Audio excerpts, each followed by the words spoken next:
Dieu, il peut vraiment te parler de plein de façons différentes. You from the start. I have seen your hurting heart. And you feel so long. Comment est-ce que Dieu nous parle? Au travers de quoi il nous parle? Dieu nous connaît tellement spécifiquement dans les profondeurs de notre cœur qu'il va nous parler différemment à chacun. C'est ça qui est magnifique, extraordinaire. Du coup, on a des invités surprises qui viennent aujourd'hui même et qui vont vous partager leur expérience de cœur à cœur avec Dieu. Il me parle aussi à travers des chants. Il va commencer à avoir un chant qui va remonter dans mon cœur.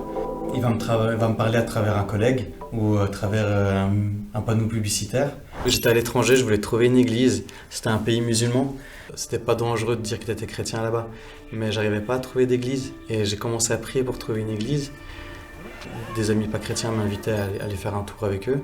Je les accompagne. Et là, Dieu me parle et il me dit « Dis à la personne derrière toi que je l'encourage dans les langues étrangères. » Mais je sais même pas s'il y a quelqu'un, les gens parlent pas français ni anglais, comment est-ce que je vais communiquer avec eux? Et je dis bon ok Saint-Esprit, s'il y a quelqu'un derrière moi, je vais lui proposer de l'aide et si elle me dit oui, enfin si elle me comprend, je donnerai la parole que tu veux. Et alors je jette un coup d'œil derrière moi et il y a personne. Et là j'ai en mode soulagé. Et puis le Saint-Esprit là me redit regarde encore. Et je me retourne en train de pousser une caisse trop grosse pour elle. Et là, je suis mince. Et j'ai plus d'excuses. Et alors, j'ai dit à cette personne, est-ce que vous avez besoin d'aide? Et elle me dévisage et puis elle me dit, avec un anglais parfait, quand vos amis ont fini, vous pouvez mettre la caisse, on est au magasin, vous pouvez mettre la caisse sur le tapis. Et je dis, mince, encore une fois. Et alors, je l'aide et puis je dis, oui, écoutez, je suis chrétien et je sens que Dieu vous encourage dans les langues étrangères. Et là, la personne me regarde, elle va dans sa poche et elle me tend sa carte.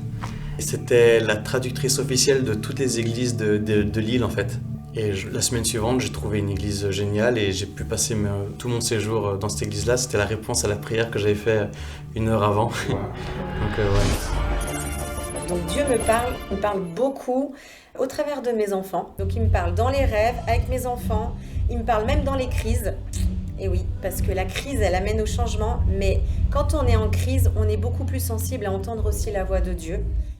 Quand j'ai donné ma vie à Jésus, on va revenir en arrière, quand j'ai donné ma vie à Jésus, ce qui s'est passé en fait, c'est que j'avais aucune notion de ce qu'était la Bible, de la vie chrétienne, mais alors rien du tout.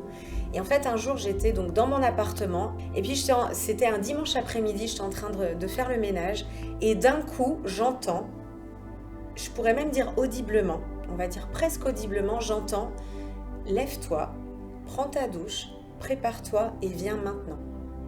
Et donc, aucune notion, j'ai « Ok ». Donc en fait, j'ai obéi, je me suis préparée, j'ai pris ma Bible, j'avais mon appartement, l'église était au centre, et j'ai couru j'ai couru pour aller à l'église parce que cette voix, et je savais que c'était Jésus, elle m'appelait et je savais qu'il fallait que j'arrive à l'heure et il fallait pas que j'arrive en retard. Donc je suis arrivée à l'église et c'était le jour en fait de ma rencontre avec le Seigneur. Ce qui s'est passé, j'ai ouvert la porte, je suis rentrée au bon moment, à la bonne heure et le Saint-Esprit m'est tombé dessus. Je suis tombée par terre toute seule, il y avait 3 personnes dans l'église. Je me suis mis à genoux, j'ai pleuré toutes les larmes de mon cœur, je savais que c'était ma rencontre avec Jésus. Et littéralement, il est tombé sur moi et on a fait une rencontre qui a changé toute ma vie. Et c'est parti d'une parole, d'une sensation. Et comme je dis, c'était presque audible la voix, mais j'ai reconnu sa voix, alors que je ne le connaissais pas forcément. Voilà. Allez, Seigneur, écrire un livre. D'accord. 50 témoignages. Ok. Mais il faut ta grâce là. Ah oui, elle sera là. Ok. Pas de souci. On fait comme ça marche. Je m'y mets tout de suite. Tout de suite. Oui, merci pour ton aide. Hein. À toutes. Dieu, il nous parle, il nous a créé à son image, on a 5 sens et donc lui aussi, il nous parle et il nous entend. Moi, le Seigneur, il me parle beaucoup par la nature, du début de la Bible jusqu'à la fin. Il y a toujours des parallèles avec les arbres, les plantes, les animaux. Parfois, il me parle par des rêves. Donc parfois pour nous prévenir, parfois pour nous montrer qu'est-ce qu'il y a à l'intérieur de nous qu'il faut régler, parfois pour intercéder pour des personnes. Je pense à une fois en fait où je venais de vivre une année très dure dans mon travail. Il y a plein de gens qui me disaient des choses, qui me disaient voilà, tu sais travailler en équipe, t'es quelqu'un comme ci, comme ça. J'avais quelqu'un en autorité sur moi, une tutrice qui disait tout le contraire. Il y avait un contexte dans mon travail qui était vraiment pas facile. J'ai eu envie d'abandonner. Un jour, je me baladais et j'ai vu un gland par terre. Le Seigneur m'a dit regarde ce gland. Je regarde, puis il me dit regarde à côté. Et là, j'ai vu le grand chêne immense. Et il m'a dit mais est-ce que tu te rends compte que c'est parti d'un gland comme ça? C'est minuscule, là on pourrait le mépriser, on pourrait passer, on pourrait marcher dessus. Et en fait non, c'est ça qui va donner cet arbre que tu es en train de contempler. Et il m'a dit ben, c'est pareil avec toi. Et là, ce jour-là, je me souviens, il a commencé à me parler, mais ça sortait de ma bouche. Il me rappelait en fait que vraiment on a tous un potentiel en nous, même s'il y a des circonstances qui viennent étouffer. Eh bien, le Seigneur, il est celui qui croit en nous. Il dit que nous, on n'est pas juste un caillou. Et même quand on voit plus de lumière, qu'on est enterré, eh bien, lui, il vient nous donner la force d'aller contre la force de l'attraction terrestre et de repousser, de reprendre vie et après de porter même des fruits. Donc ça, c'est là toute l'espérance qu'on a avec Dieu. On est tous des petites graines. On fait un dernier truc, peut-être. Oui. Je te donne une image, puis tu demandes à Dieu qu'est-ce qu'il veut te dire au travers, puis tu me partages. Okay. Wow. Ah. Je dis l'image ou pas?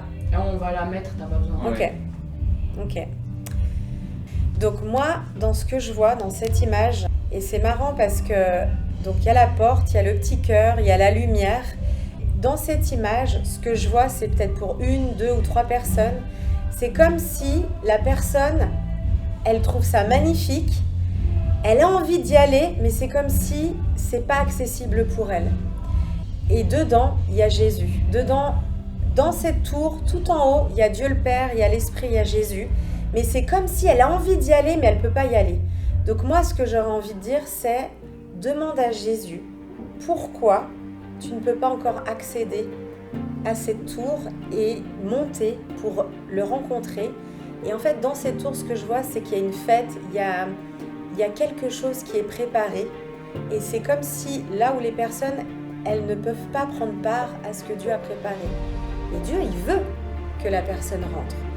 Mais peut-être que c'est un mensonge qu'elle croit sur elle, sur Dieu, ou peut-être sur cette tour, je ne sais pas. Mais demande à Jésus, qu'est-ce qui fait, pourquoi je ne peux pas rentrer dans cette tour, là où c'est le lieu de la rencontre, où il y a des choses qui sont préparées pour moi. Voilà ce que je Loved you from the start. I have seen your hurting heart.